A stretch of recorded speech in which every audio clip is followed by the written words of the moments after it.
bahwa mereka mengumpulkan pendekar-pendekar Mekah dari setiap suku, lalu mereka mengepung rumah Rasulullah SAW untuk apa? Untuk membunuh Rasulullah SAW. Kalau nggak dibunuh, ya Rasulullah SAW harus kabur, lari dari itu. Sehingga terjadilah hijrah ke Madinah. Berarti perlawanan orang-orang Quraisy ini semakin hari semakin brutal. Nah, dari sinilah Allah Subhanahu wa taala menurunkan surat Al-Hajj ayat 39 sampai 41. Udzina lilladzina yuqataluna bi annahum zulimu. Diizinkan bagi mereka yang diperangi, bahwasannya mereka adalah orang-orang yang terzolimi. Artinya diizinkan untuk berperang karena kalian itu diperangi dan kalian orang-orang yang terzolimi. Wa innallaha ala nasrihim laqadir. Allah Maha Kuasa untuk memberikan pertolongan kepada mereka. Alladzina ukhriju min diyarihim bighairi haqqin, yaitu mereka-mereka yang diusir dari rumah-rumahnya tanpa ada unsur kebenaran. Jadi Rasulullah SAW diusir dari Mekah, para sahabat muhajirin diusir dari kampungnya tanpa ada kebenaran, artinya kezaliman. Illa an yaqulu rabbunallah, tapi mereka tetap istiqamah, Rabb kamilah yang ngurus kami, yang menciptakan kami, yang ngatur hidup kami, dan Allah lah tempat kita beribadah kepadanya. Bismillahirrahmanirrahim. Assalamualaikum warahmatullahi wabarakatuh. Alhamdulillah, nahmaduhu wa nasta'inuhu wa nastaghfiruh wa na'udzu billah min syururi anfusina min sayyiati a'malina. Man yahdillahu fala mudilla lah wa man yudlil fala hadiya lah. Asyhadu an la ilaha illallah wa asyhadu anna Muhammadan abduhu wa rasuluhu la nabiyya ba'dah, amma ba'd. Para jamaah sekalian, kita melanjutkan bahasan kita di Sirah Nabawiyah, perjalanan Rasulullah Sallallahu Alaihi Wasallam masuk pada fase disyariatkannya jihad fisabilillah. Bicara tentang jihad, Imam Ibnu Qayyim rahimahullahu ta'ala membagi jihad itu menjadi 4. Yang pertama, beliau menempatkan jihadun nafs, jihad terhadap diri sendiri. Yang kedua adalah jihadus syaitan, jihad melawan syaitan. Yang ketiga, beliau mengatakan jihadul kufar, jihad melawan orang-orang kafir. Yang ketiga adalah jihad melawan orang-orang munafik. Yang keempat, ini tingkatan jihad kata Imam Ibnu Qayyim. Berarti tingkatan yang pertama adalah jihad melawan diri sendiri sebetulnya. Itulah tingkatan jihad yang paling besar. Apa yang dimaksud dengan jihad melawan diri sendiri? Tentu jihad melawan diri sendiri itu adalah talabul ilm, mencari ilmu. Mencari ilmu, mempelajari ilmu, ini adalah jihad. Karena kebahagiaan itu tidak akan bisa diperoleh kecuali dengan ilmu. Ya. Belajar kebenaran, belajar mengenal Islam dengan dalil, mengenal Allah, mengenal Rasulullah Sallallahu Alaihi Wasallam. Yang kedua, jihad melawan dirinya sendiri dalam hal mengamalkan ilmu yang telah dia pelajari. Mengamalkan ilmu yang dia pelajari.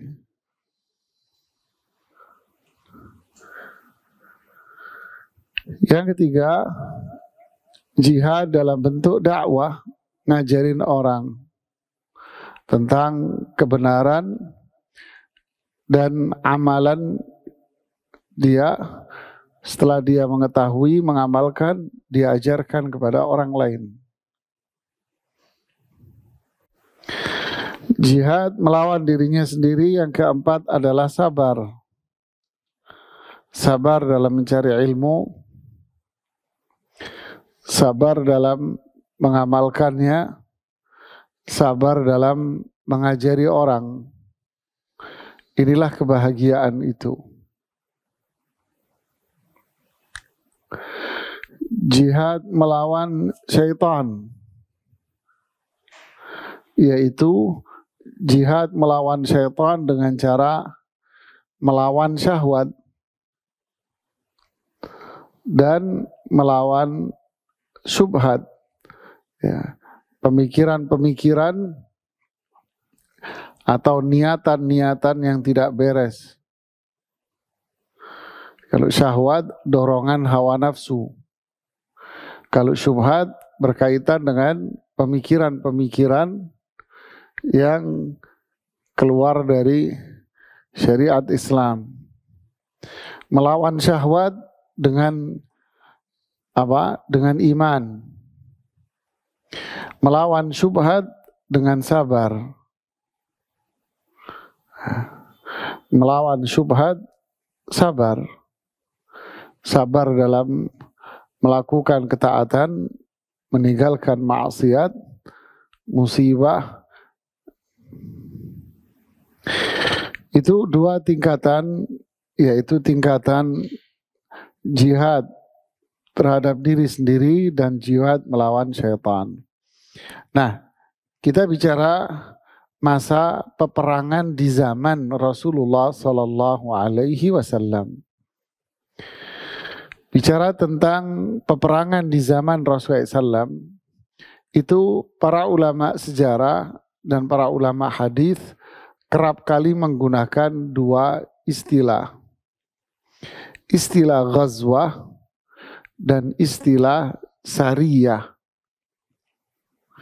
Ghazwah itu dipakai pada pasukan perang yang dipimpin langsung oleh Rasulullah Sallallahu Alaihi Wasallam. Ya. Namanya ghazwah. Ghazwah itu adalah pasukan perang yang dipimpin langsung oleh Rasulullah Sallallahu Alaihi Wasallam. Namanya ghazwah. Para ulama mengatakan berapa ghazwah yang diikuti oleh Rasulullah SAW. Nah, ada yang mengatakan 19. Ada yang bilang 21. Nah, ada yang bilang 19. Ada yang bilang 21. Yang 19 itu disebutkan oleh Zaid bin Arqam. Sedangkan 21 disebutkan oleh Jabir bin Abdullah. Kok beda? Para ulama mengatakan Zaid bin Arqam tidak mengikuti 2. Makanya dia ngomong 19 karena ada 2 yang tidak beliau ikuti. Kenapa? Masih kecil saat itu beliau. Jadi sebetulnya jumlahnya 21 katanya. Ada pendapat-pendapat yang lain pula. Dari beberapa pertempuran yang terjadi di zaman Rasulullah SAW itu, ada beberapa pertempuran yang banyak dikisahkan di dalam Al-Quran. Jadi ada beberapa ghazwah yang ceritanya banyak sekali disebutkan di ayat-ayat Quran. Nah, pertempuran-pertempuran yang banyak dikisahkan di dalam Al-Quran, pertama itu kisah ghazwah Badr. Ingat istilah ghazwah tadi itu Rasulullah SAW sendiri yang mimpin. Ya. Jadi ada ghazwah Badr. Itu turun surat Al-Anfal. Kisah tentang perang Badar ini. Kemudian ada lagi perang Ghazwat Uhud.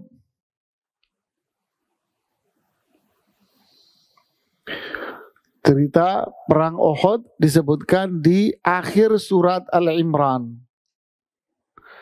Sampai hampir habis surat Al-Imran itu bicara tentang perang Uhud. Kemudian kisah tentang perang Khandaq. Ghazwat Al-Khandaq. Dan pertempuran dengan suku Yahudi namanya Quraidah. Itu disebutkan dalam satu surat namanya surat Al-Ahzab. Ya, disebutkan dalam surat Al-Ahzab. Kemudian cerita tentang perang Hudaybiyah dikategorikan juga ghazwah oleh para ulama. Hudaybiyah dan Ghazwat Khaybar. Hudaybiyah dan Khaybar. Itu turun surat Al-Fatah. Surat Al-Fatah. Inna fatahna laka fathan mubina dan seterusnya. Kemudian tentang Fathu Makkah. Itu turun surat An-Nasr. Idza jaa Nasrullah, itu tentang Fathu Makkah. Kemudian Ghazwat Hunain. Itu pada beberapa ayat pada surat At-Taubah. Beberapa ayat pada surat At-Taubah. Begitu pula perang Ghazwat Tabuk. Ini yang terakhir diikuti oleh Rasulullah SAW. Setelah itu beliau haji, sakit-sakitan, wafat. Perang Tabuk namanya. Tabuk. Itu turun beberapa ayat, yaitu pada surat At-Taubah. Ya, ini 7 pertempuran besar di zaman Rasulullah SAW yang diabadikan di banyak ayat di dalam Al-Quran. Bukan berarti yang lain tidak ada, yang lain ada, tetapi enggak sebanyak pada kejadian-kejadian ini. Seperti Ghazwat dengan suku Nadir Yahudi, itu juga turun surat Al-Hasyr. Namanya Ghazwat Bani Nadir. Ghazwa dengan suku Nadir Yahudi. Turun surat Al-Hasyr di sana. Dan beberapa pertempuran itu Rasulullah SAW dan para sahabat dibantu oleh para malaikat. Masya Allah ya. Jadi malaikat ikut-ikut turun, ikut jadi pasukan perang di sana. Pertempuran apa itu? Di mana Rasulullah SAW dan para sahabat dibantu para malaikat. Ya. Pertama, di situ ada perang Badar. Di sana ada bantuan dari para malaikat. Sampai 5.000 pas mereka yang turun. Ya mampus itu Quraisy kan. Kemudian yang kedua perang Uhud.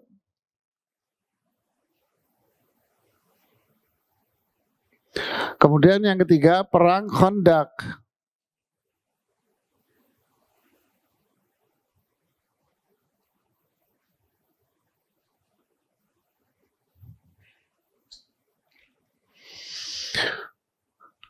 Nah, itulah kira-kira gambaran umum ghazwah yang diikuti oleh Rasulullah Sallallahu Alaihi Wasallam.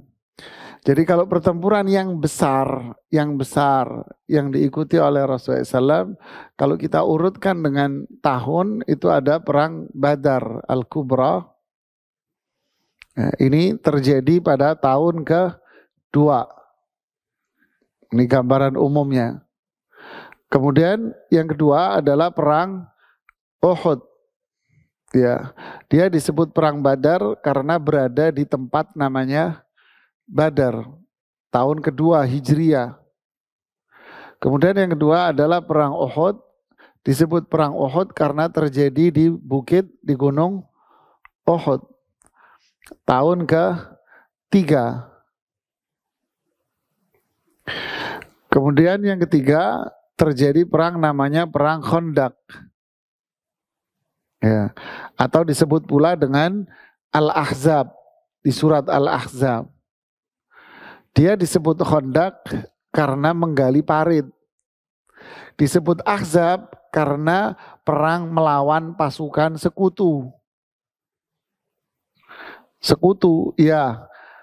Sekutu dari pasukan Quraisy Mekah, Yahudi Khaybar, dan Yahudi yang diusir dari kota Madinah.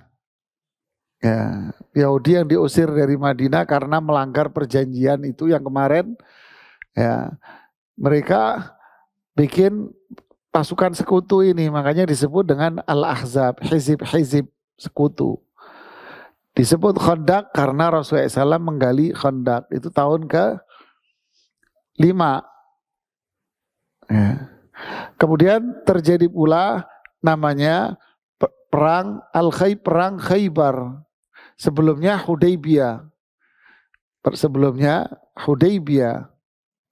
Disebut Hudaybiyah karena terjadi di daerah Hudaybiyah, yaitu tahun ke-6. Kemudian yang kelima Khaybar. Disebut Khaybar karena terjadi di daerah Khaybar, yaitu perkampungan dan benteng-benteng Yahudi. Ini terjadi pada tahun ke-7. Lah inilah keluarga besarnya Abu Hurairah masuk Islam di sini. Ini Abu Hurairah datang ini medol deso ini. Abu Hurairah datang sesuku besar, ada 56 kakak datang, gitu. Masuk Islam semua. Perang Khaybar.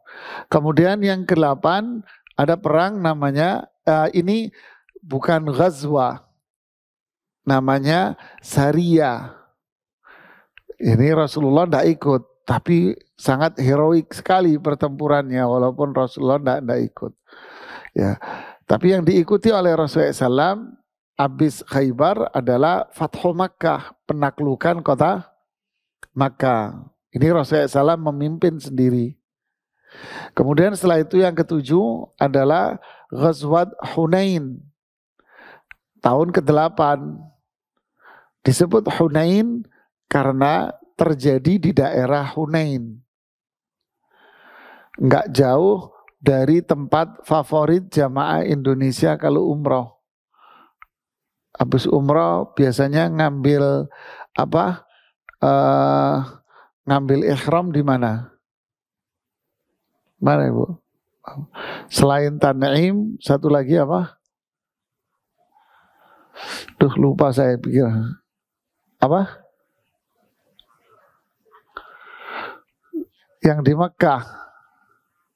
Ada Tan'im, ada apa lagi? Satu lagi orang Indonesia suka. Duh hilang di pikiran saya. Lupa saya hilang. Itulah Hunain, nanti ingat sendiri, muncul sendiri. Nah itu tahun ke-8. Tahun ke-9 terjadi pertempuran besar yang terakhir, namanya Ghazwat Tabuk.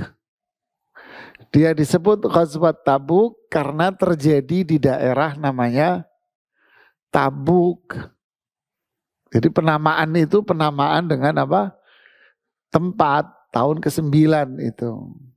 Nah inilah rentetan-rentetan ghazawat besar yang terjadi di zaman Rasulullah SAW dan diikuti oleh Rasulullah Sallallahu Alaihi Wasallam. Yang lain kecil-kecil. Nah, bagaimanakah kisah awal mula diizinkannya syariat jihad ini? Nah, ini menunjukkan bahwa kalau kita paham ini, nunjukin bahwa Islam ini tidak berkembang dengan jihad. Tapi Islam ini berkembang dengan dakwah. Ya, bukan dengan jihad. Coba lihat, tahapannya, tahapan dakwah Rasulullah SAW itu kalau saya lihat ada 2 di sini. Pertama, perintah berdakwah mulai dari kenabian sampai menjelang disyariatkannya jihad, dakwah dengan cara apa? Dakwah dengan cara satu, sabar atas kejahatan dan keburukan orang. Memaafkan kejahatan dan keburukan orang. Ini yang di awal Islam. Jadi Rasulullah SAW berdakwah. Lalu reaksi masyarakat saat itu apa? Menolak, melawan, dan melakukan kejahatan-kejahatan. Bahkan tindakan-tindakan yang mengarah kepada penyiksaan terhadap mereka yang beriman. Ada yang beriman dan banyak yang menolak, mengarah kepada penyiksaan-penyiksaan kepada para sahabat. Nah, di sini apa reaksi yang dilakukan oleh Rasulullah SAW atas penyiksaan-penyiksaan mereka? Allah Subhanahu wa taala menyuruh Rasulullah SAW dan para sahabat nyuruh apa? Sabar dan maafkan mereka. Sabar, maafin mereka yang jahat sama kamu. Luar biasa ini. Ya, maafkan mereka, sabar dan maafkan. Seperti yang ditunjukkan pada beberapa ayat di dalam Al-Quran. Seperti pada surat Al-Hijr ayat 94. Allah berfirman, fasda' bima tu'mar wa a'rid 'anil musyrikin. Surat Hijr ayat 94. Apa firman Allah? Fasda' bima tu'mar wa a'rid 'anil musyrikin. Terang-teranglah kalian dalam melakukan dakwah ini. Dakwanya terang-terangan, gak usah ngumpet-ngumpet. Terang-terangan aja. Adapun orang-orang musyrik yang jahat sama kalian, ya sudah hindarin saja. Nah, lihat di sini, hindari. Yang dimaksud dengan hindari apa? Sabar. Sabar. Ya, jangan dilawan, nggak boleh dilawan. Ya, nggak boleh dilawan, sabar. Disebutkan dalam surat Al-Baqarah pada ayat 109. Di Al-Baqarah ayat 109. Allah bilang apa? Fa'fu wasfahu hatta ya'tiyallahu bi amrih. Maafkan mereka. Lapang dadalah kamu pada mereka sampai Allah sendiri yang menentukan hukuman. Ah, loh jemaah. Dakwah saja terang-terangan. Ya, kalau mereka berbuat jahat, sabar dan maafkan. Deh, ini prinsip yang diajarkan Allah kepada Rasulullah Sallallahu Alaihi Wasallam. Dan ini pula disebutkan dalam hadis riwayat Imam Abu Dawud dengan hadis yang sahih dari Abdurrahman bin Ka'ab bin Malik dari ayahnya mengatakan apa?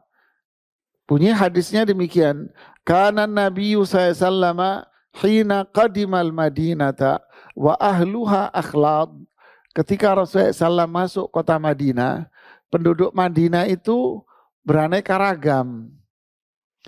Di antara mereka ada yang Islam, di antara mereka ada yang penyembah berhala, di antara mereka ada Yahudi. Wa kanu yu'dzunan nabiyya sallallahu wa ashabah, dan mereka selalu mengganggu Rasulullah SAW dan para sahabatnya. Fa'amarallahu azza wa jalla nabiyahu bisabri wal afwi. Kemudian Allah memerintahkan Rasulullah SAW dan para sahabatnya untuk sabar dan apa? Memaafkan mereka. Sabar, maafin, dakwah terus. Kalau mereka jahat sama kamu, ya udah sabar, maafkan mereka sambil berdakwah, nggak berhenti, terus aja berdakwah. Lihat, jangan dilawan. Ya, subhanallah ya. Nah inilah awal dakwah. Kemudian tahap yang kedua setelah itu adalah dakwah yang diikuti oleh perlawanan orang-orang kafir semakin keras. Nah, Rasulullah SAW berdakwah, tapi perlawanan orang-orang kafir ini semakin hari semakin kuat jamaah. Sedangkan umat Islam semakin hari semakin banyak yang masuk Islam, berarti jumlah mereka semakin hari tambah banyak, berarti jumlah mereka yang banyak artinya apa? Semakin memiliki kekuatan. Nah, dari sinilah Allah Subhanahu wa taala mengizinkan Rasulullah SAW dan para sahabat untuk berjihad saat itu. Ketika jumlahnya banyak dan perlawanan orang-orang musyrik ini terhadap Islam, permusuhannya semakin apa? Semakin berat, semakin kuat permusuhan mereka dan perlawanannya.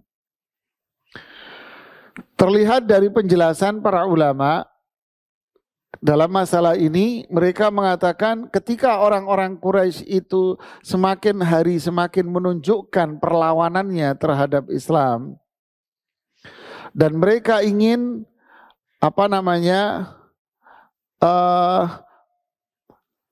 menghancurkan Islam, bahkan mereka ingin mengembalikan kemuliaan Islam itu menjadi sebuah kehinaan, bahasa para ulama begitu. Mereka mendustakan Rasulullah SAW.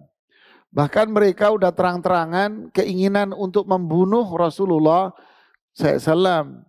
Mereka berkeinginan untuk membunuh para sahabat Rasulullah SAW. Dan mereka dengan terang-terangan mengusir Rasulullah SAW dari Makkah.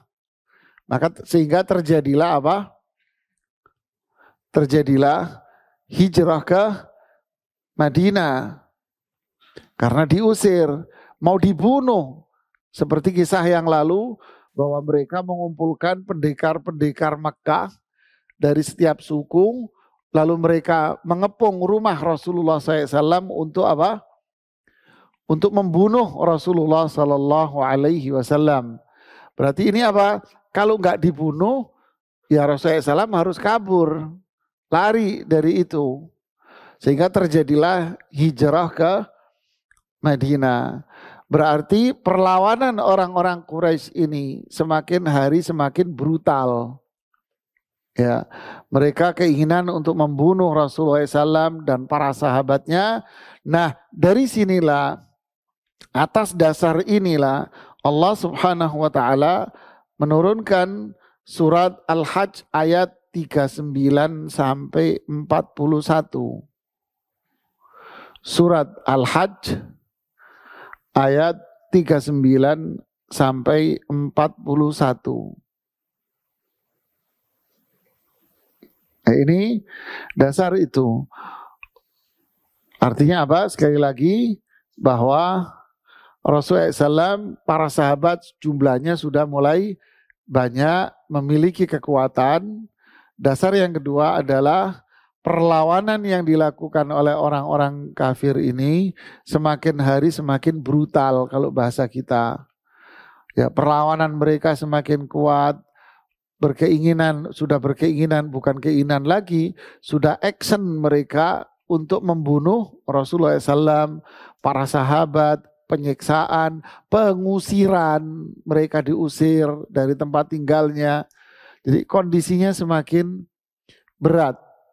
Ya. Nah, atas dasar itulah Allah berfirman, "Udzina lilladzina yuqataluna bi annahum zulimu." Diizinkan bagi mereka yang diperangi, bahwasannya mereka adalah orang-orang yang terzolimi. Artinya diizinkan untuk berperang karena kalian itu diperangi. Dan kalian orang-orang yang terzolimi. Wa innallaha ala nasrihim laqadir. Allah Maha Kuasa untuk memberikan pertolongan kepada mereka. Alladzina ukhriju min diyarihim bighairi haqqin, yaitu mereka-mereka yang diusir dari rumah-rumahnya tanpa ada unsur kebenaran. Jadi Rasulullah SAW diusir dari Mekah, para sahabat muhajirin diusir dari kampungnya tanpa ada kebenaran, artinya kezaliman. Illa an yaqulu rabbunallah, tapi mereka tetap istiqamah, Rabb kamilah yang ngurus kami, yang menciptakan kami, yang mengatur hidup kami, dan Allah lah tempat kita beribadah kepadanya, dan seterusnya ayat-ayat itu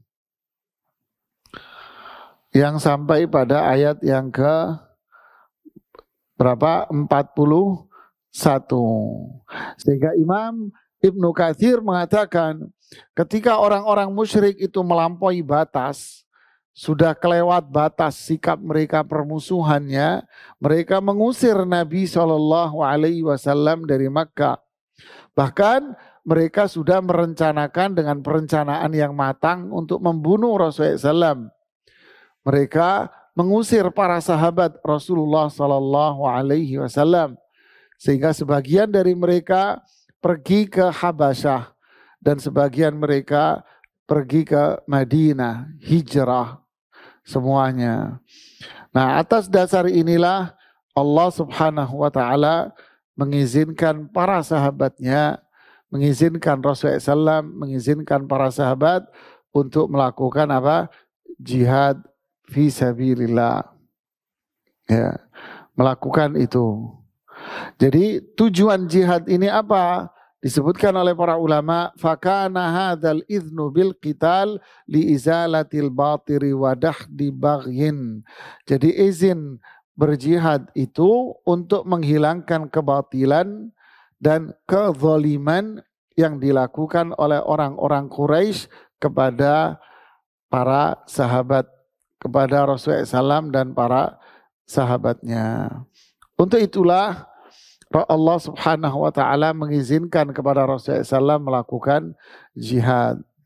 Lalu langkah apa yang dilakukan oleh Rasulullah SAW setelah mendapatkan izin dari Allah? Nah, inilah mulainya. Langkah yang dilakukan oleh Rasulullah SAW adalah menguasai daerah-daerah strategisnya. Apa daerah-daerah strategis? Yaitu daerah perdagangan dan bisnis. Jadi ini masih berurusan sama orang Makkah, musyrik Makkah. Di mana orang-orang Makkah, penduduk Makkah itu kalau mau dagang, dagangnya ke Syam. Kalau dagang ke Syam, mesti lewat mana? Gak tahu. Jadi gini, umpama, jadi nih, ini jadi ada 3 lokasi, ya, nih 3 lokasi, ya, ini Mekah, ini Madinah, ini Syam, yang di sini paling pojok. Jadi kalau mau pergi ke Syam, pasti harus lewat Madinah. Nah, berarti Madinah itu tempat wilayah transit, kan gitu kan, wilayah transit dagang bisnis orang Makkah. Berarti ini tempat strategis ini, wilayah transit ini. Nah, Rasulullah SAW langkah pertamanya apa? Ingin menguasai wilayah ini. Faham? Jadi mereka kalau mau berangkat dagang ke Syam, Rasulullah SAW hadang mereka. Kalau mereka pulang dari Syam, Rasulullah SAW hadang. Dihadang sama Rasulullah SAW. Nah, itulah langkah pertama yang dilakukan oleh Rasulullah SAW. Jadi untuk apa? Menunjukkan kekuatan Islam di mata orang-orang musyrik. Agar mereka tidak lagi melakukan kezaliman-kezaliman kepada umat Islam. Ya. Lalu sejak saat itu, dimulai dari tahun pertama Hijriah, muncullah apa yang disebut dengan istilah saroya atau sariyah. Muncullah istilah yang disebut dengan nama apa? Sariyah. Nah, jadi saya tadi bicara itu ghazwah, yaitu pasukan perang yang dipimpin langsung oleh Rasulullah. Kalau sariyah itu delegasi militer kalau istilah ini. Jadi pasukan militer yang diutus ke satu daerah dengan menunjuk satu komandannya. Rasulullah SAW tidak ikut. Jadi Sariyah itu kalau Rasulullah tidak ikut, namanya Sariyah. Beliau hanya menunjuk komandan perangnya. Siapa komandan militernya? Namanya Sariyah. Kalau ghazwah, yaitu pasukan militer yang dipimpin langsung oleh Rasulullah SAW. Paham? Nah, mulai tahun pertama inilah muncullah yang namanya saroya. Saroya ini apa? Sariyah-sariyah. Muncul sariyah-sariyah. Sampai pada gongnya, puncaknya. Yaitu puncaknya adalah Ghazwat Badar Kubra. Pertempuran Badar terbesar. Sampai puncaknya situ. Nah, ini kronologi awal kejadiannya. Sampai pada pertempuran besar yang pertama. Itu pertempuran penentu. Makanya disebut di dalam Al-Quran dengan nama Yaumul Furqan. Hari pembeda antara hak dengan batil. Makanya sahabat yang ikut di perang Badar itu dosanya diampuni semuanya. Andai mereka berbuat dosa setelah perang Badar sudah diampuni, sudah surplus pengampunan mereka. Masya Allah ya, luar biasa. Oke, kita lihat dulu kronologinya secara ringkas ya.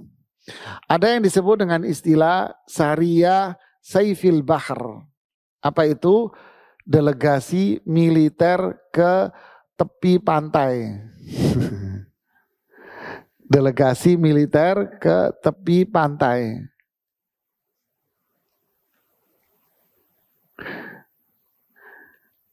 Kok disebut ke tepi pantai? Iya, karena memang tujuannya ke tepi pantai.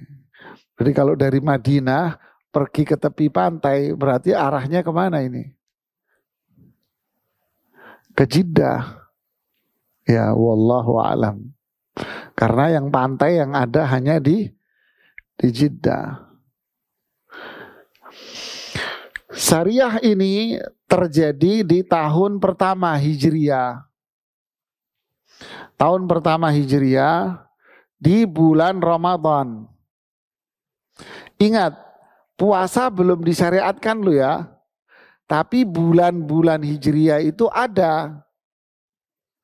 Jadi bulan-bulan Hijriah itu sudah ada sebelumnya. Jadi ini beda antara bulannya dengan puasanya. Jangan kacau berpikirnya. Loh berarti Ramadan udah ada ya puasa ya. Ya memang Ramadan ada tapi puasanya belum. Paham? Paham belum? Ya wadahnya ada tapi isinya belum ada.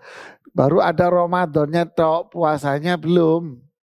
Nah, delegasi militer ini terjadi di tahun pertama di bulan Ramadan.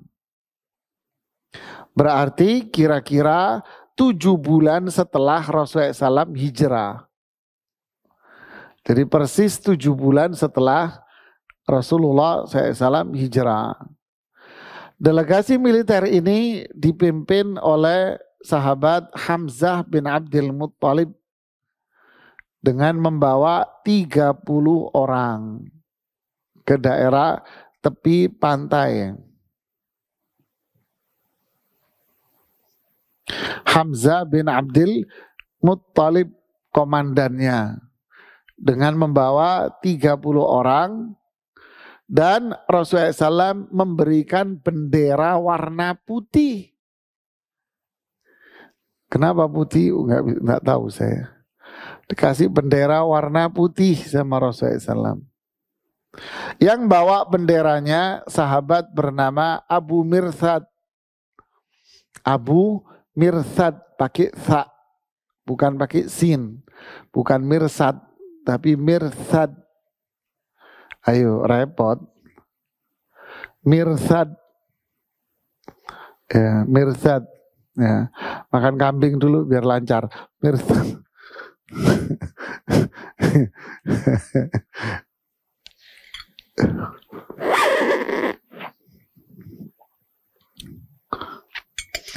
Abu Mirsad, nama aslinya Kannaz. Tambah repot. Nama aslinya Kannaz. Kannaz bin Husain Al-Ghanawi. Kannaz bin Husain, bukan bin Husain. Pakai sod. Bukan bin Husain, tapi bin Husain. Pakai sod. Angel. Bin Husain Al-Ghanawi. Al-Ghanawi bukan Gonawi loh ya. Nanti jadi Gonawi. Al-Ghanawi. Nah, beliau yang membawa bendera itu. Apa tujuan delegasi militer ini? Menghalau rombongan dagang Quraisy dari Syam mau pulang. Jadi rombongan dagangnya itu sudah di Syam. Mau pulang bawa dagangan, mau dihadang. Ya itu tujuannya, menghadang. Nah, rombongan dagang ini dipimpin langsung oleh dedengkotnya. Siapa itu? Abu Jahal. Ini rombongan ini dipimpin oleh Abu Jahal sendiri dengan membawa 300 onta. Allahu Akbar. 300 onta dengan full barang dagangan. Lalu bertemulah dua kubu ini. Pasukannya Hamzah dengan Abu Jahal. Bertemu berhadapan. Ya. Berhadapan. Lalu muncullah sosok yang bernama Majdi bin Amr al-Juhani. Ngapain Majdi ini? Majdi ini diterima di dua kubu. Di pasukannya Hamzah dia diterima karena pernah terjadi perjanjian damai antara suku Juhani dengan Rasulullah SAW. Di awal beliau masuk Madinah. Jadi ketika beliau masuk Madinah, ternyata Rasulullah SAW bikin perjanjian damai dengan suku Juhani. Jadi Majdi ini bisa diterima karena sudah terikat perjanjian damai. Nah, kalau sama Abu Jahal kan tidak ada perjanjian damai apapun, memang lawan. Ya terjadi perlawanan. Nah, suku Juhani ada perjanjian damai dengan Rasulullah SAW, dan suku Juhani ada perjanjian damai dengan Abu Jahal. Jadi diterima sana, diterima sini. Akhirnya Majdi bin Amr al-Juhani berusaha untuk melakukan damai. negosiasi ke Hamzah dan nego ke Abu Jahal.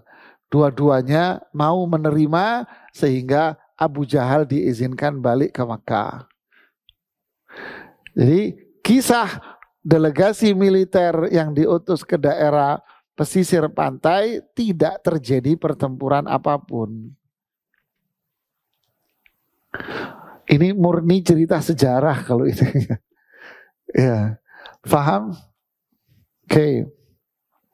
Terjadi lagi namanya delegasi militer yang kedua.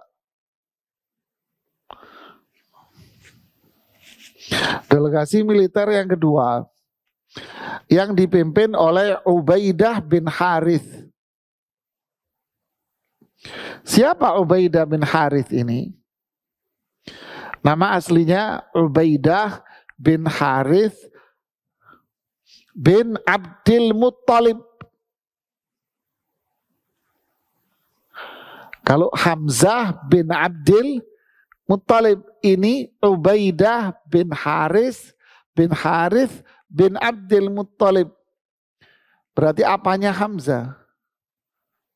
Apa? Ponakan sama Hamzah. Karena bapaknya Ubaidah Harith, saudaranya Hamzah. Berarti sama Rasulullah SAW, Ubaidah jatuhnya apa? Sepupu. Sedangkan Hamzah jatuhnya paman. Hamzah ini unik, jatuhnya sama Rasulullah SAW secara nasab paman, secara susuan saudara susuan. Karena yang nyusui Hamzah sama yang nyusui Rasulullah SAW itu pernah disusui sama satu cewek. Disusui sama satu perempuan. Jadi Hamzah dengan Rasulullah SAW itu ponakan sama paman, tapi satu sisi kakak adik dalam susuan. Subhanallah ya. Jadi itulah hukum persusuan. Jadi kalau seorang anak kecil disusui sama perempuan lain. Contoh umpama ibu punya kakak apa adik. Ya. Sama-sama buntingnya ini dua-duanya ini. Duanya sama-sama buntingnya ini cerita. Hamil. Terus hamil. Bunting belum hamil. Hamil. Belum lahiran ya. Ya udah hamil deh. Hamil deh dua-duanya. Lahiran nih dua-duanya. Yang satu nggak ngeluarin susu. Yang satu susunya kayak keran. Pakai bahasa begini kan lebih enak gitu. Kayak keran nih susunya. Yang ini nggak ngeluarin. Ya. Kebanyakan dia susunya sampai pusing-pusing kan gitu kan. Sini anakmu tak susuin sekalian. Susu saya kebanyakan. Ya daripada buat bapaknya mending buat kamu. Akhirnya diambillah nih anaknya nih adiknya apa kakaknya. Disusuilah sama si dia ini.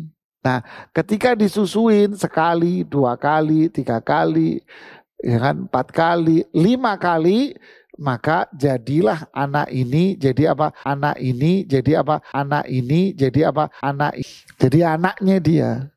Jadi ini anak punya 2 ibu, punya 2 mama.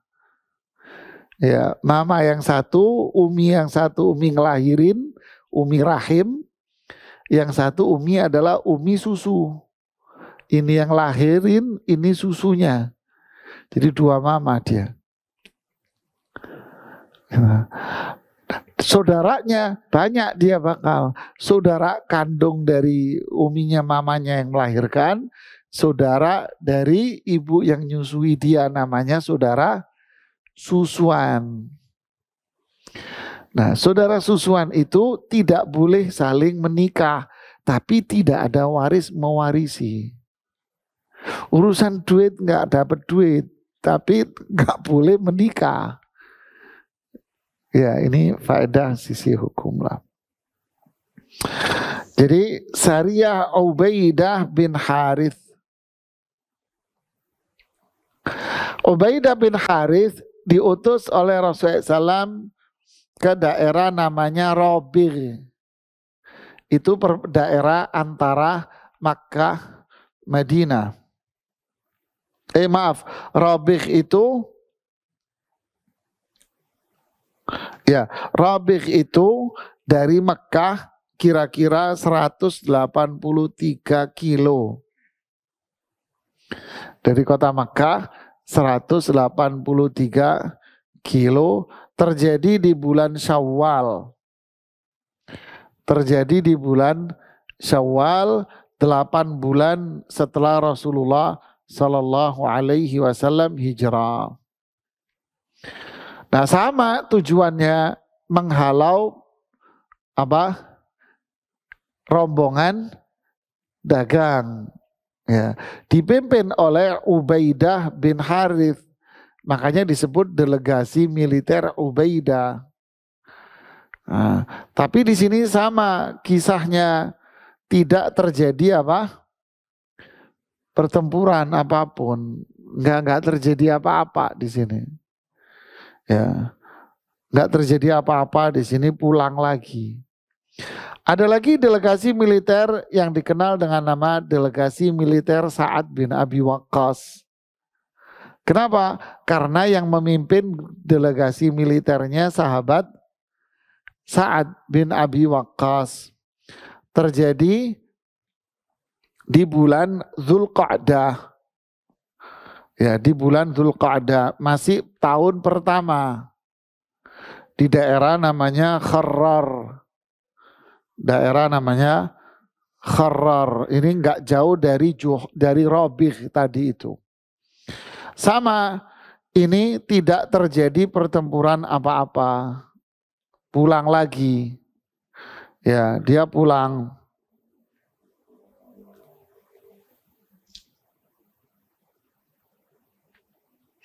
Kenapa kok nggak jadi pertempuran? Karena rombongan dagangnya sudah lewat lebih dulu.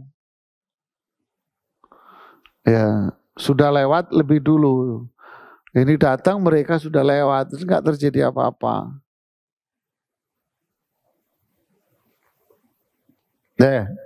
Terus terjadi lagi masuk tahun kedua Hijriah. Ini kan Dzulqa'dah. Ya, masuk tahun kedua Hijriah. Di tahun kedua Hijriah, pertama kali yang terjadi adalah di bulan Safar, yang dikenal dengan Ghazwat Al-Abwa. Nah, ini namanya bukan Sariyah, namanya apa? Ghazwat Al-Abwa. Berarti Rasulullah SAW ikut. Nah, di Ghazwat Al-Abwa, di sini Rasulullah SAW ikut dalam Ghazwat Al-Abwa ini. Benderanya dipegang sama Hamzah. Hamzah ikut lagi. Dipegang sama Hamzah benderanya. Masih bendera berwarna putih. Masih putih benderanya. Loh, kalau Rasulullah SAW pergi ke daerah Kharrar, kira-kira nggak jauh dari daerah Rabigh tadi itu, lalu Madinah siapa yang jaga? Kosong dong kan gitu. Madinah dijaga oleh sahabat sebagai pengganti Rasulullah SAW, namanya Sa'ad bin Ubadah. Sa'ad bin Ubadah ini Umar bin Khattabnya Mekah. Kalau di Mekah ada Umar bin Khattab, kalau di Madinah ada Sa'ad bin Ubadah. Maksudnya apa? Maksudnya apa? Wataknya sama. Wataknya sama. Ya, ketemu ini wataknya. Nah, ini namanya pasukan militer Al-Abwa. Karena Rasulullah SAW ikut sendiri di sana. Jumlahnya ada 70 dari kalangan sahabat Ansar. Sama, sesampai di sana juga tidak terjadi apa-apa. Enggak terjadi apa-apa, pulang lagi. Sama, yang dicari siapa? Rombongan dagang lagi, pulang lagi, enggak ada.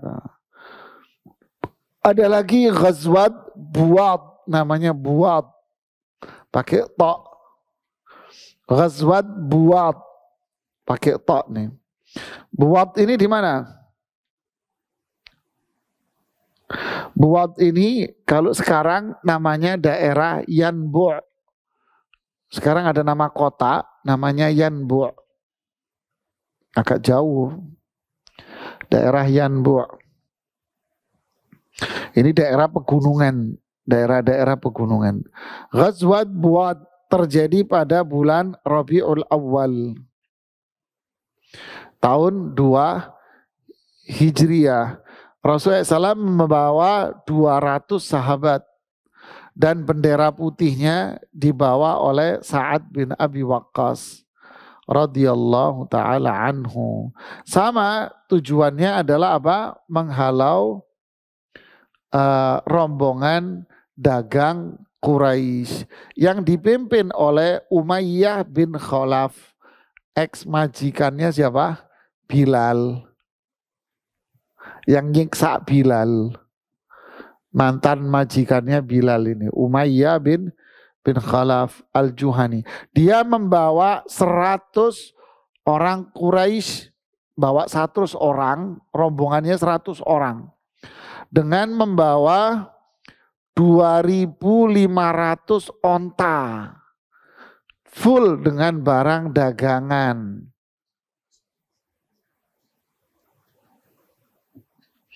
Nah, sama nyampe di sana tidak ada satu pertempuran apapun dan Rasulullah SAW balik ke Madinah.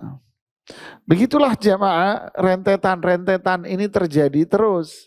Sampai berikutnya pula di tahun kedua, di bulan Jumadil Akhir terjadi Ghazwat Al-Usyairah. Ghazwat Usyairah. Berarti Rasulullah SAW ikut di sini dan itu terjadi di bulan Jumadil Akhir tahun kedua Hijriah. Benderanya yang putih yang bawa Hamzah bin Abdul Muttalib. Di Madinah yang menggantikan Rasulullah SAW adalah Abu Salamah. Siapa Abu Salamah? Istrinya Ummu Salamah yang wafat pada tahun kelima.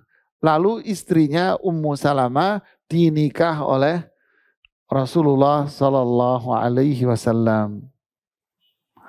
Masya Allah. Jadi namanya Ghazwat Al-Buwad. Nah, di sini juga menghalau rombongan dagang, tetapi apa namanya?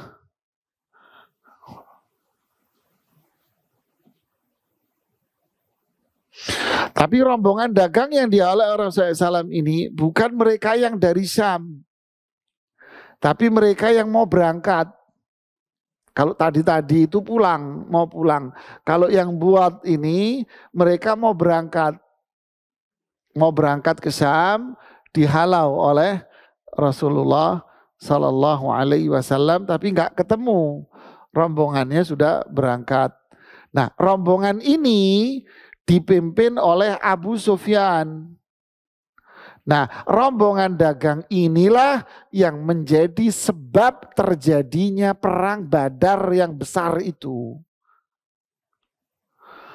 Nah, jadi ini baru mulai cerita rentetan alur cerita.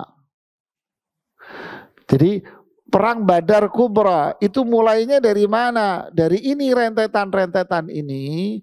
Jadi rombongan dagang Abu Sufyan di bulan Jumadil Akhir itu berangkat dari Makkah ke Syam. Dicegah oleh Rasulullah SAW, tidak berhasil, mereka tetap pergi ke Syam. Pulangnya dihalau lagi oleh Rasulullah SAW dan itulah yang menjadi sebab terjadinya perang Badar.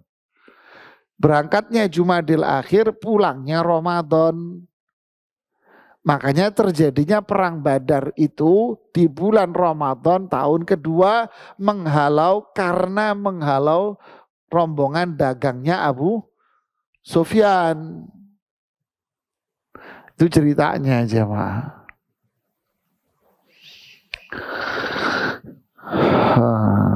Jadi banyak sekali pelajaran-pelajaran yang bisa diambil dari perang Badar itu.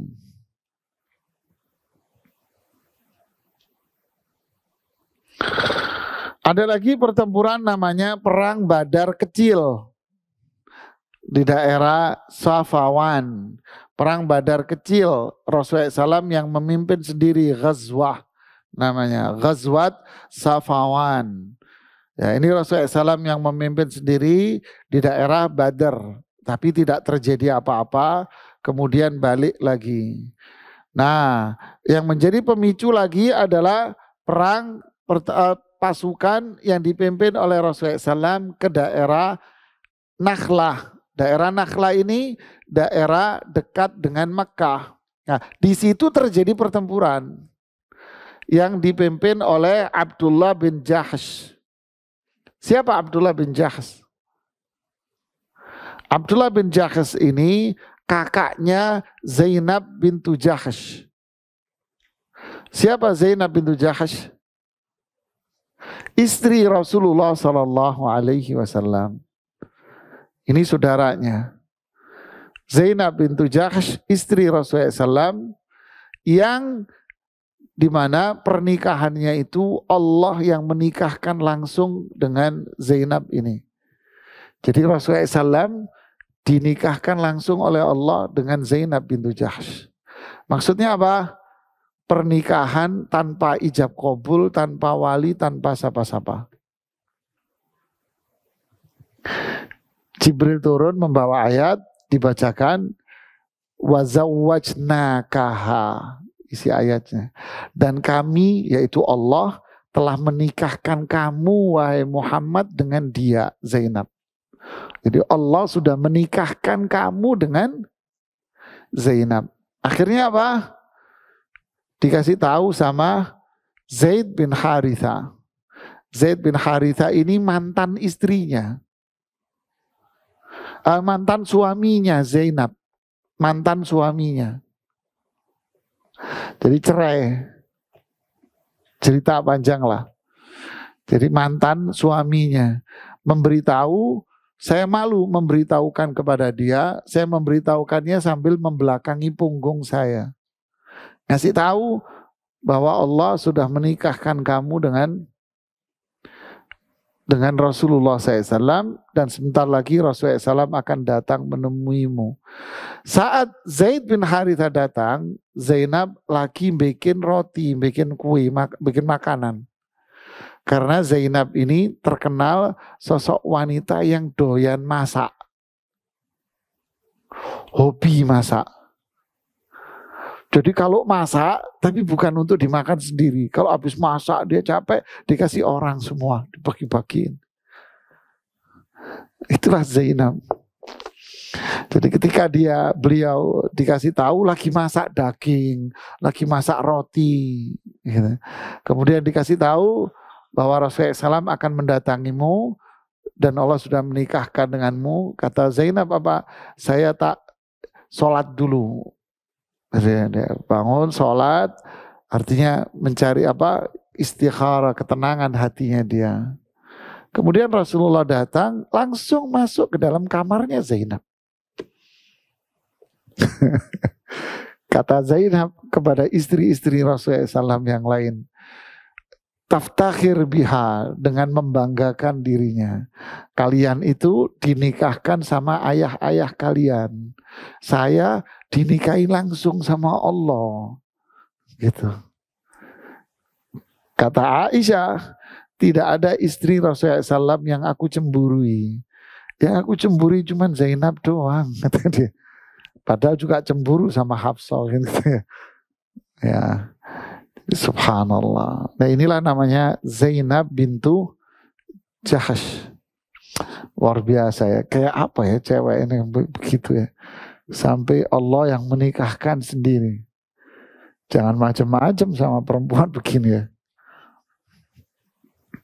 Habis Rasulullah masuk kamar, ya langsung masuk kamar itu. Jibril yang nyuruh, wahai Muhammad, kamu masuk langsung sudah. Allah sudah nikahin kok. Dia langsung masuk kamar, perintah dari Jibril. Masuk kamar, habis masuk kamar, kemudian Rasulullah SAW memanggil Anas bin Malik, undang semua sahabat-sahabat untuk makan-makan. Kenapa? Zainab udah masak daging sama roti tadi. Masya Allah ya. Begitulah Zainab bintu Jahsh. Pinter masak, dermawan sekali, ahli ibadah, ya, tapi ngamuan jemaah. Zainab ini emosionalan orangnya, gampang marah. Iya, marah. Ya. Tusri'ul hida, kata Aisyah, dia punya kelemahan satu, kata Aisyah. Apa itu? Emosinya gampang kesulut, gampang marah. Tapi ya karena beliau tetap sahabat perempuan mulia. Kalau marah cepet minta maaf, cepet turun. Nah, kalau sekarang kan gampang marah gak turun-turun tuh sama. Iya, gampang marah, turunnya kapan? Bisa seminggu, bisa 2 minggu, bisa nggak rampung-rampung. Iya Bu ya. Hebat kita ya. Mereka cepet turun, ini nggak turun-turun, ini di atas terus mentereng ya. Akhirnya nyari Ustadz saya mau gugat suami saya. Capek deh. Oke, pasukan militer dipimpin Abdullah bin Jahsh ini dikirim ke daerah namanya Nakhla. Nakhla ini apa? Kebun kurma. Yang di Mekah. Berarti tujuannya apa? Menghalau mereka biar tidak pergi ke Syam. Gitu loh. Tidak pergi ke Syam. Terjadi apa di sana? Terjadilah di sana pertempuran. Ya, terjadi pertempuran di sana. Jadi datanglah orang-orang Quraisy dalam jumlah besar. Ya. Lalu orang-orang Quraisy ini memulai dengan melukai salah satu dari pasukannya Abdullah bin Jahsh. Lalu terjadilah pertempuran sengit di situ. Dimenangkan oleh pasukannya Abdullah bin Jahsh.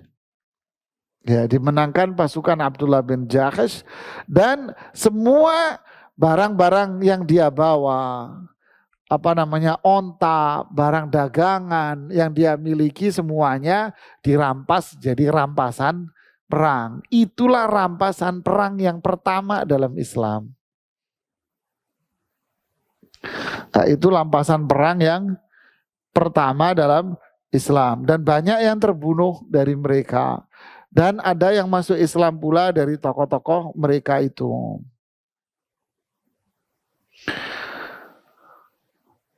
Nah, itulah kejadian pada tahun keberapa? Tahun kedua. Nah, di tahun itulah kiblat itu ditukar. Tahun kedua ini awal mula perpindahan kiblat. Dari mana ke mana? Dari Baitul Maqdis ke Ka'bah. Dari Aqsa ke Ka'bah di tahun kedua ini. Ya, di tahun kedua itu persis.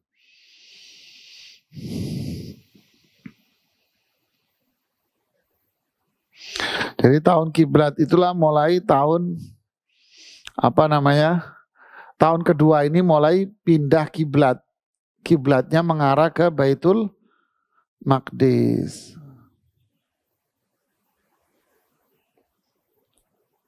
Nah, di tahun itulah muncullah kejadian puasa Asyura, di mana si kelompok mereka orang-orang Yahudi puasa, lalu Rasulullah SAW mengatakan apa? Sebetulnya kami yang lebih berhak untuk berpuasa daripada mereka. Nah, disitulah Rasulullah SAW menganjurkan umatnya untuk puasa Asyura. Paham? Ini tak ringkas-ringkas. Nah, di tahun itulah barulah muncul disyariatkannya puasa Ramadan. Nah, di tahun itulah disyariatkannya puasa Ramadan. Kapan kejadiannya? Setelah kiblatnya dipindah ke Ka'bah. Jadi setelah kiblat dipindah ke Ka'bah, turunlah syariat puasa Ramadan. Ramadannya sudah ada sebelumnya. Dan tahun kedua inilah mulai syariatkannya puasa. Nah, syariat puasa ini perturunnya itu bertahap. Enggak langsung puasa itu turun kewajiban puasa seperti sekarang. Enggak. Puasa Ramadan itu turunnya bertahap-bertahap. Tahap pertama apa? Pilihan. Boleh milih antara puasa dan ngasih makan. Satu hari satu orang miskin. Mau puasa boleh, kamu nggak puasa ya nggak apa-apa. Cuman kamu ngasih makan satu hari satu orang miskin. Boleh milih jamaah. Ini pertama kali itu. Wa 'alal ladzina yutiqunahu fidyatun ta'amu miskin. Bagi mereka yang mampu, dia boleh ngasih makan satu orang miskin. Boleh. Jadi pilihan. Ini saya ringkas ya. Lalu tahap yang kedua apa?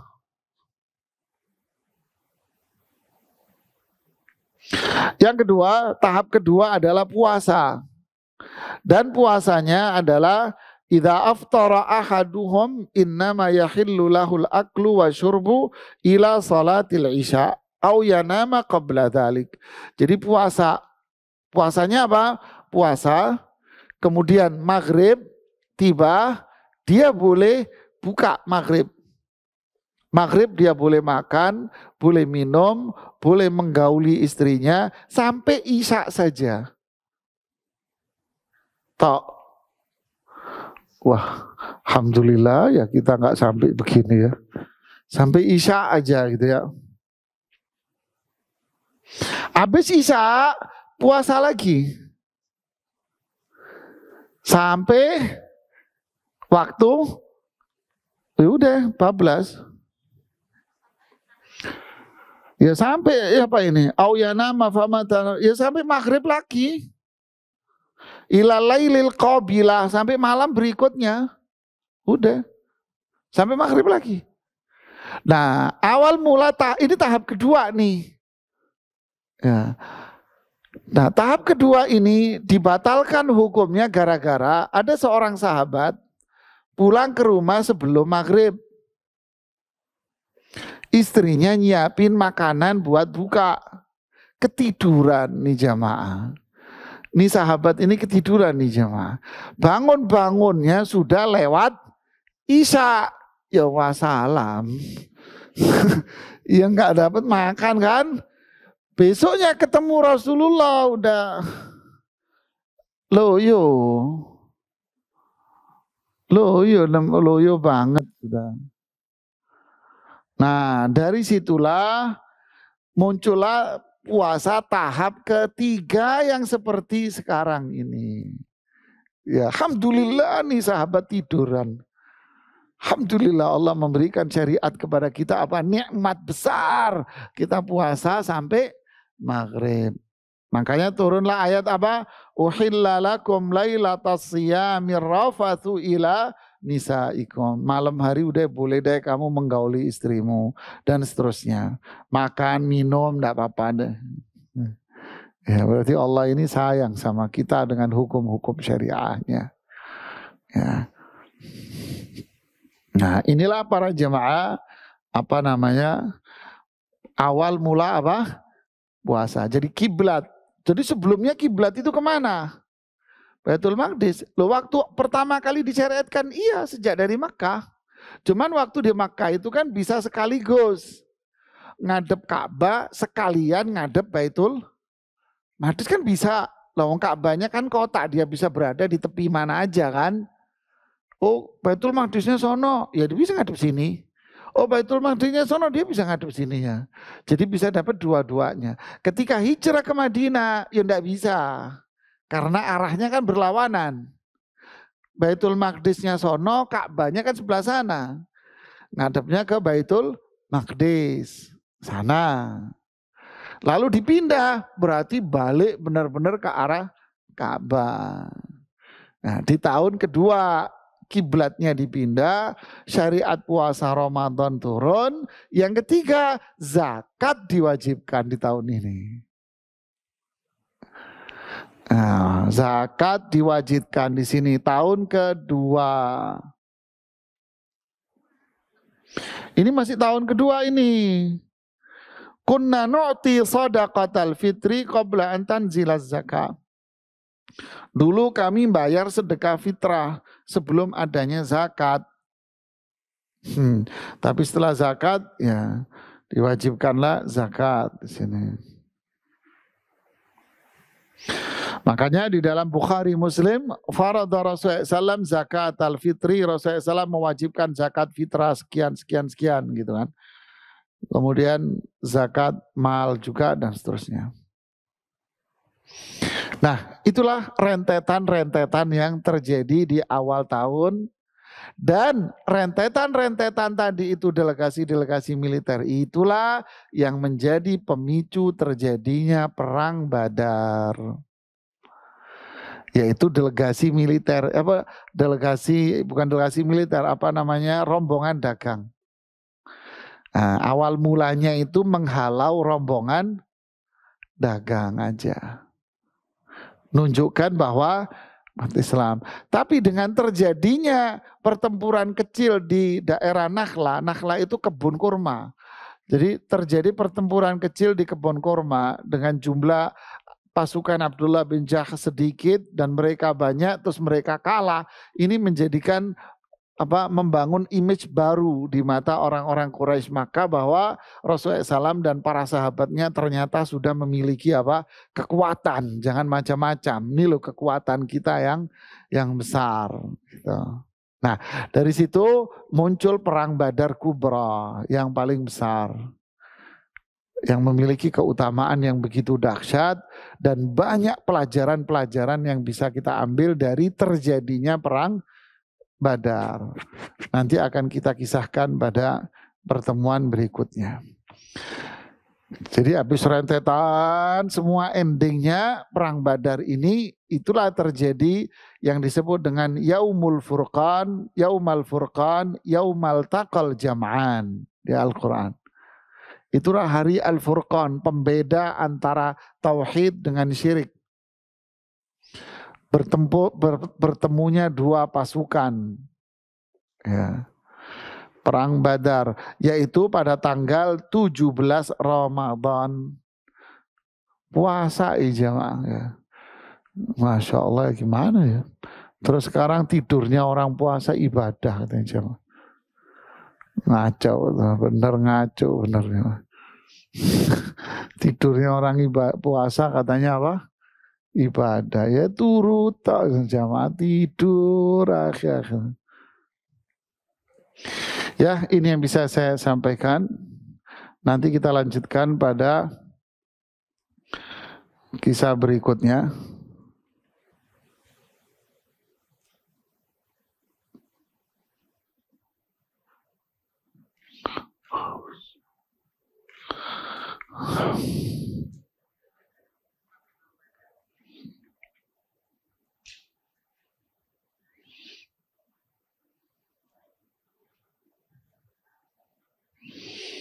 Perang Badar.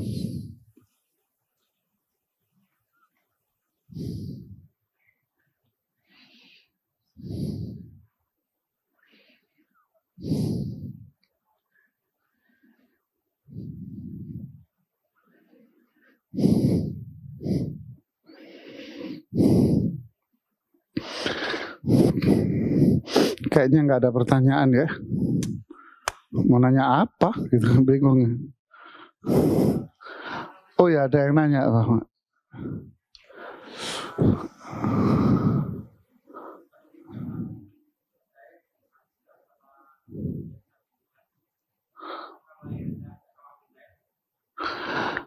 Zaid bin Haritha itu awal mulanya adalah budak,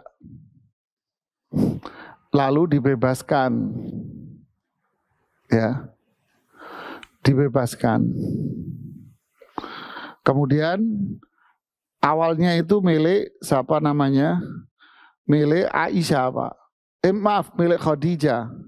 Milik Khadijah. Sebentar, Pak. Milik Khadijah. Lalu dihadiahkan kepada siapa? Kepada Rasulullah Sallallahu Alaihi Wasallam.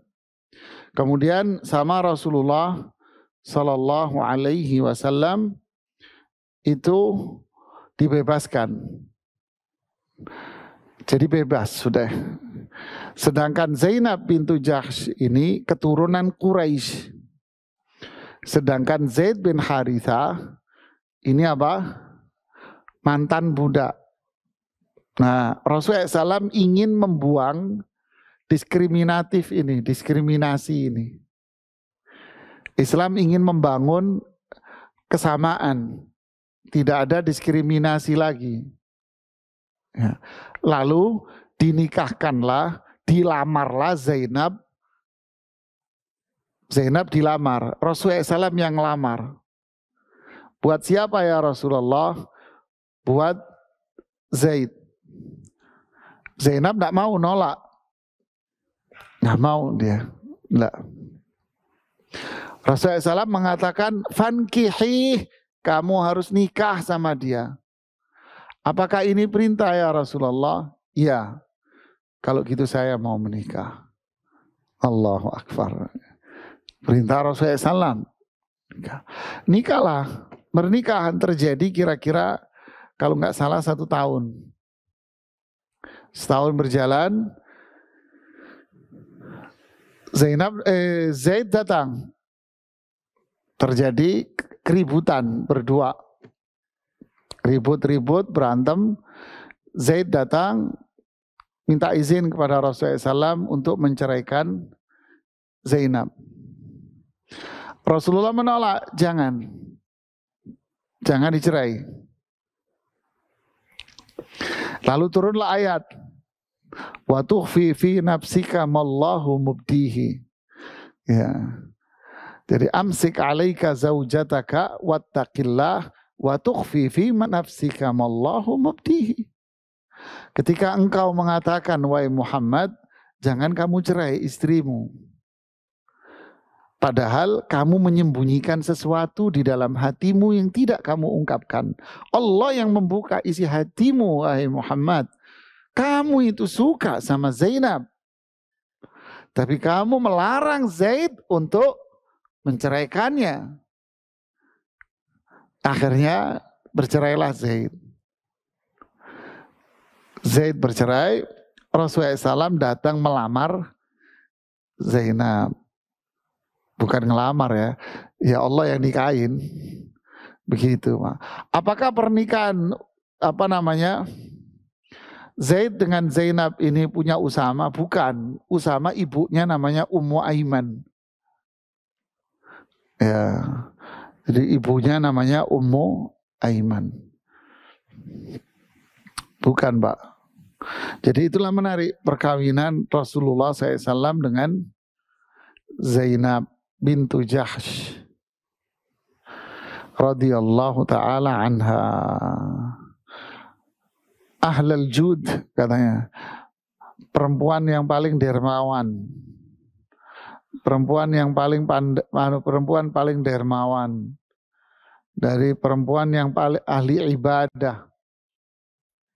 Itulah Zainab bintu Jahsh. Jadi kalau masak-masak nggak dimakan sendiri, bagi-bagi, Bu. Jadi masak untuk dibagi. Dan subhanallah ya, Zainab ini terkenal dengan perempuan yang zuhud, nggak mau duit. Ketika setelah Rasulullah SAW wafat, istri-istri Rasulullah ini kan banyak dibantu oleh para sahabat, ngirimin uang. Pernah Umar bin Khattab, dan mereka tentu punya pembantu-pembantu yang dulu budak juga yang dibebaskan, sehingga loyalitasnya harus ke majikan ini kan.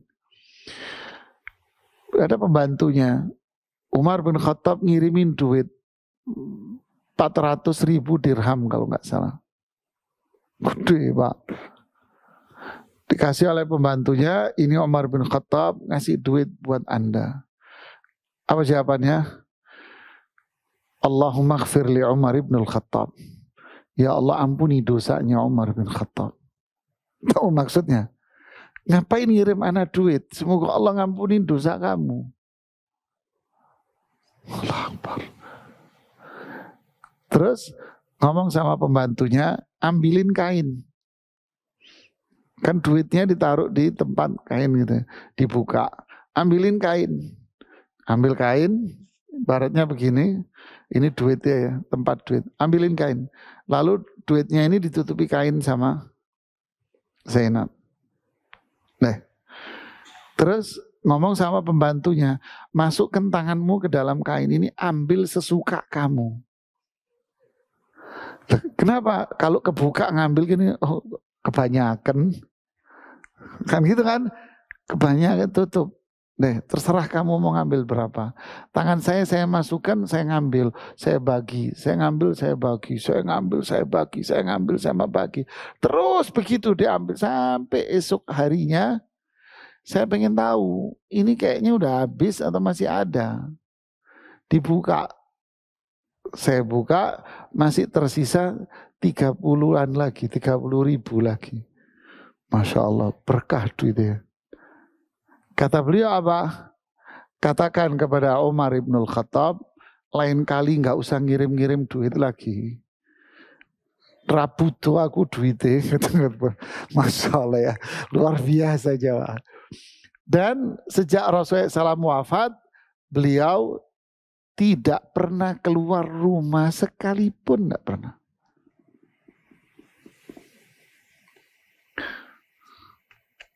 Kenapa Zainab nggak mau keluar rumah? Ketika haji bersama Rasulullah SAW tahun 10 Hijriah itu, kan sama istri-istrinya haji. Rasulullah SAW bilang, adapun yang ini, tidak ada yang bisa menggerakkan dia sekalipun walaupun ada kendaraan di depan rumahnya. Sambil nunjuk ini. Tidak ada yang bisa menggerakkan dia dari tempatnya walaupun ada kendaraan di depan rumahnya. Ini. Ketika Rasulullah wafat dia bilang, aku akan berpegang dengan ucapan Rasulullah sampai wafat. Bisa Bu? Bisulen. 3 hari aja nggak keluar udah bisulen. Ya, ini yang bisa saya sampaikan, semoga bermanfaat. Subhanakallahumma bihamdik, asyhadu an la ilaha illa anta, astaghfiruka wa atubu ilaik. Assalamualaikum warahmatullahi wabarakatuh.